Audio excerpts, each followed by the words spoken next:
আসসালামু আলাইকুম এভরিওয়ান, কেমন আছেন সবাই? আশা করি আল্লাহর রহমতে ভালো আছেন। আমরাও আল্লাহর রহমতে খুব ভালো আছি। আজকে আমি আপনাদেরকে করে দেখাবো তরতিলা রেসিপি, যেটাকে আমরা শর্মা বলে থাকি। এই শর্মা তো আমরা সব সময় বাহিরে কিনে খাই। তো আজকে আমি আপনাদেরকে খুব সহজভাবে বাড়িতে কিভাবে এই তরতিলা রেসিপিটা বানাতে হয় সেটা আপনাদের সাথে শেয়ার করব।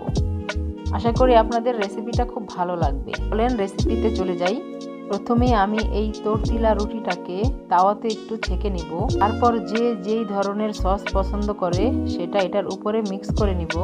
এরপর আমি এর মধ্যে চিকেন নুগেট ভেজে দিব। এটা আপনারা শুধু চিকেন দিয়েও করতে পারেন, যার যেমন ইচ্ছে। আমি নুগেট দিয়ে পছন্দ করি, তাই আমি নুগেট দিয়ে করলাম। এরপর যার যেই সালাদ পছন্দ সে সেরকমভাবে সালাদ দিয়ে এটাকে র্যাপ করে ফেলবেন। এভাবে র্যাপ করার পর হয়ে গেল আমার তরতিলা।